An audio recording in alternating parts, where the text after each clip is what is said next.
एक घने जंगल में एक नागिन अपनी दो प्यारी बेटियों के साथ रहती थी। नागिन की बेटियां बहुत ही सुंदर और समझदार थीं, लेकिन उनके स्वभाव में बहुत अंतर था। बड़ी बेटी का नाम सुमति था और वह शांत, दयालु और समझदार थी, जबकि छोटी बेटी का नाम कुमति था और उसमें थोड़ा घमंड था और वह बहुत चालाक थी। नागिन ने अपनी दोनों बेटियों को सिखाया कि हमेशा सच्चाई और अच्छाई का रास्ता अपनाना चाहिए, क्योंकि बुराई का रास्ता अंततः दुख ही लाता है। दोनों बेटियों ने माँ की बातें सुनी, लेकिन उनके दिल में ये बातें अलग अलग ढंग से बसी। एक दिन जंगल में एक सुंदर हिरन आया। सुमति ने सोचा, हमें हिरन को देखकर आनंद लेना चाहिए, उसकी सुंदरता की तारीफ करनी चाहिए। उसने हिरन से कहा, तुम बहुत सुंदर हो, हमारे जंगल में तुम्हारा स्वागत है। लेकिन कुमति ने सोचा, ये तो अच्छा मौका है, इस हिरन का शिकार करके हम स्वादिष्ट भोजन कर सकते हैं। वह अपनी चाल में हिरन को फंसाने की कोशिश करने लगी। हिरन को समझ में आया कि कुमति की नीयत ठीक नहीं है और वह जल्दी से वहां से भाग गया।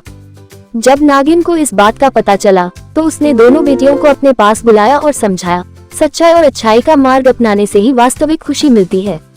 सुमति ने हिरन की सराहना की और दोस्ती करने की कोशिश की, जबकि कुमति ने स्वार्थी होकर उसे हानि पहुंचाने की कोशिश की।